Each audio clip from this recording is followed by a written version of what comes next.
Today we're going to talk about the 5 crash landings of closing argument and opening statement. You're going to remember the first thing that I say to you. You're going to remember the last thing I say to you. This is a basic concept of advocacy. It's called primacy and recency. And that's where your thematic statement comes in, because we want your thematic statement to be the first words out of your mouth, and ideally it's your last words out of your mouth.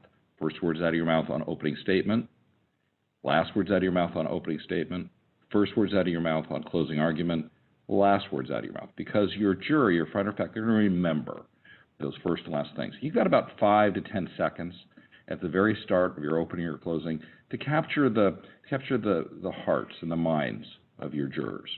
And so that's why this concept of primacy and recency is so very important. We've already talked about theming and the importance of creating a thematic element, which usually is what is the first words out of your mouth, and why that's important to be able to capture the hearts and minds. But now we're going to talk about the 5 crash landings, 5 crash landings of closing argument, and the 5 crash landings of opening statement. We're going to talk about closings first because that's the first exercise that you have up. So, first crash landing. You may not misstate the law. Now, you get to argue the law in closing argument. You get to show people jury instructions. You get to show how you met the elements of the crime or where the other side has failed to meet the elements. You get to argue the jury instructions, and you get to argue the law. You get to argue the burden of proof. You've got to correctly state it. So let me give you an example of some of the more common ways, especially as it relates to burden of proof. In closing argument, sometimes counsel will say, well, in this case, the burden of preponderance, the evidence, that's 51%. Well, that's actually an incorrect statement of the law. It's not 51%, because it's more likely than not. And there's no percentages there, because, in fact, it could be 50.000000000 out to infinity 1. And so the reality is we don't attach percentages, nor can we say, well, the burden of proof in a criminal case is beyond a doubt. Well, it's not. It's beyond a reasonable doubt. We can't say it's 100% because, again, there's no percentages.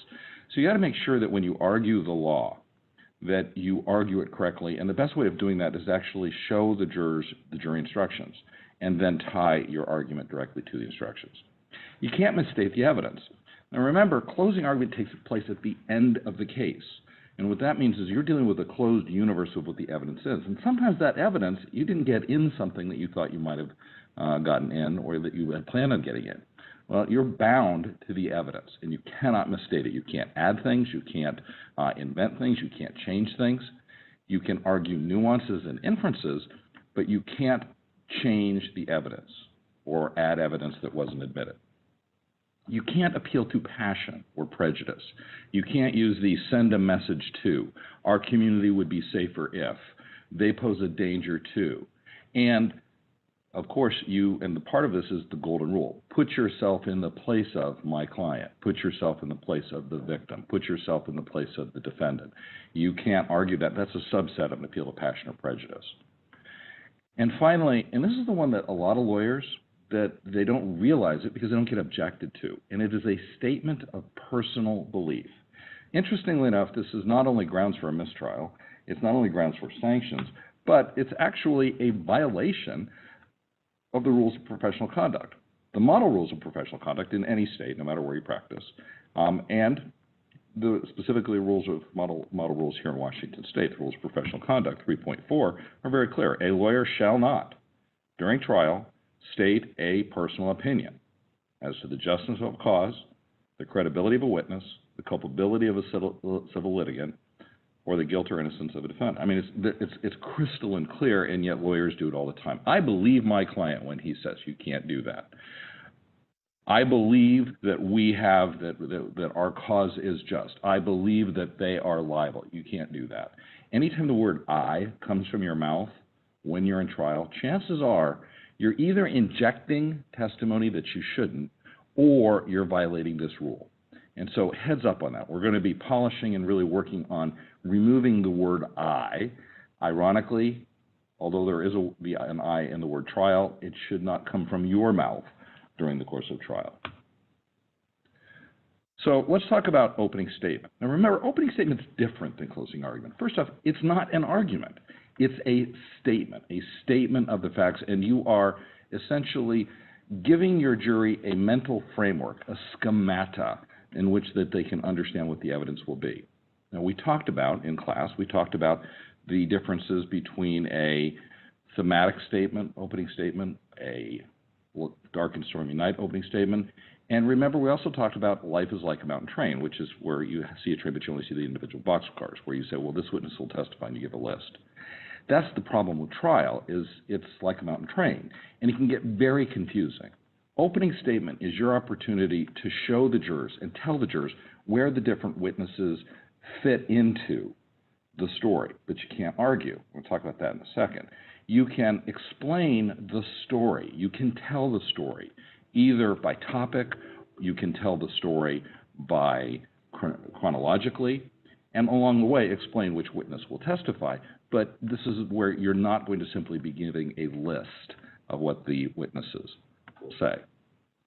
But here's your crash landings. You can't invent stuff. You can't make stuff up that isn't actually going to come into trial, because you're making a promise. And if you fail to deliver on that promise, the other side, well, they're going to call you on it at the end of trial if that evidence isn't actually admitted.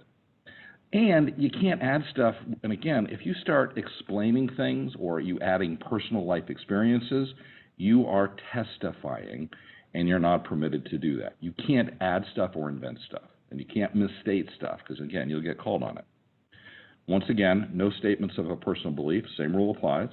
No appeals to passion or prejudice, and no use, of course, of the golden rule, where you're asking the jurors to put themselves in the shoes of or in the place of anybody. Of course, the biggest place where lawyers go south in opening statement is argument. Remember, opening statement is simply what the evidence will show. And you should have that phrase in the back of your head. Don't use it because it gets tiresome. But that's what we're trying to do. We're trying to say the evidence in this case is going to be, and then tell the story. What we're not permitted to do is argue the law. If you're arguing the burden of proof, if you're stating the burden of proof, if you are stating specifically at the end of this trial, the judge will instruct you the elements of this case are, chances are you're moving into argument. And so it's really best if you stay away from that. Now you need to, and you should, explain the facts that relate to each element of the crime or each element of the cause of action. You know, as an example, in a crime, you want to make sure that you say, and on January 28th, in the state of Washington, King County, in Burien, Washington, just up the hill from this courthouse, happened, okay? And now you may have your jurisdictional statement, which is one of the elements. You have it there, but you haven't actually referenced the jury instructions. You're not permitted to directly compare and contrast the credibility of a witness. And primarily that's about you saying something along the lines of, well, Fire Marshal Fred Flynn is more credible than forensic expert Harold Olson. On the other hand, you are allowed to state the facts. In this trial, you're going to learn that Harold Olson is an expert that was retained by the defense counsel. He was given specific information, and then he came up with an opinion based upon the information that defense counsel gave him. He never went to the scene. He never actually touched the assets, and he wasn't there on the night of the fire. But you're also going to hear from Fire Marshal Fred Flynn. Fred Flynn was at the scene. He supervised the efforts to put out the fire that night. He was part of the investigative team, and he personally examined every piece of evidence after the fire. See the difference? One, again, what we're doing there is we're literally just stating what the differences are, but we're doing it factually without drawing any conclusions. We're juxtaposing those, but we are not directly comparing and contrasting, and we're not suggesting to the jury what conclusion they should draw. Now, the most common place where you're going to draw an objection in terms of argument is when you use argumentative or inflammatory words. And we could substitute the phrase conclusory words here. Generally, if you're using descriptive words that end in ly or words that contain a conclusion, you are arguing to the jury. And sooner or later, depending upon how far you go, you're going to get an objection. I want to suggest to you that whether you're an opening statement or closing argument, the use of conclusory phrases is less effective than you might think. Let me give you an example. Automobile accident, pedestrian. Jennifer stepped off of the curbside median into the sidewalk, and she looked to the left. When she looked to the left, she saw a car, and the car wasn't stopping, and she let out a scream. It was a terrible, terrible, terrible scream. Okay, contrast that to this. Jennifer stepped off of the median, and when she stepped off of the median, she looked to the left, and when she looked to the left, she saw a car, and the car was approaching. It was approaching fast, and she realized what was going to happen. And we know that she realized what was going to happen because she screamed. The Girl Scout who was standing on the corner, just across the way on the sidewalk, she heard the scream. 3 blocks away, Fred Flynn and Harold Olson, 2 mechanics, were working in a garage. They were changing a tire. They were using one of those ratchet wrenches. And over the sound of that wrench, 3 blocks away, they heard the scream. Now, you'll notice that in the first one, I used the word terrible, terrible scream. And you'll notice it was a conclusion. It was like, hey, this is my conclusion about this. And I use that as an example to show that while that may or may not be argumentative and objectionably argumentative, it's just less effective. And I think we can all agree that the second one was more effective because it contained the facts. Instead of look at me, look at my conclusion, you're saying to the jury, here are the facts. And you're allowing them to draw the conclusion that it was a.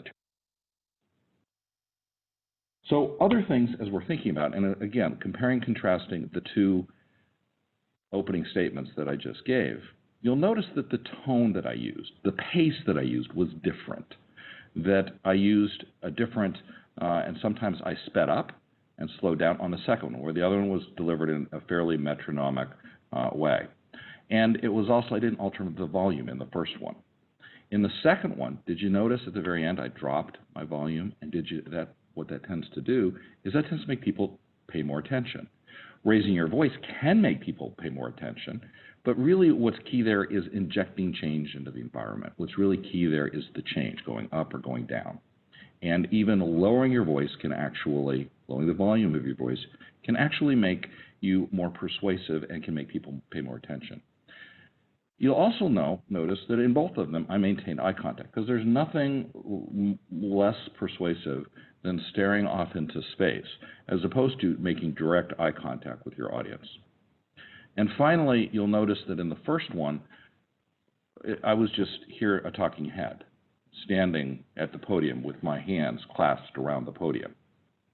In the second one, within the confines of what we can do, I was using proximates. Specifically, you'll notice I was using my fingers, I was using my body language, I leaned in, I leaned back, I used the space that I had available, and I used my body to tell the story. Okay, some rookie mistakes. Losing your focus. That's getting sucked off into the other side's case theory. Remember, you have a case theory. You have a theme, and that theme isn't, yeah, they're wrong. You have an actual affirmative theory, both factual theory and theme, that you want to promote. Stay focused on that. Don't get sucked off onto theirs.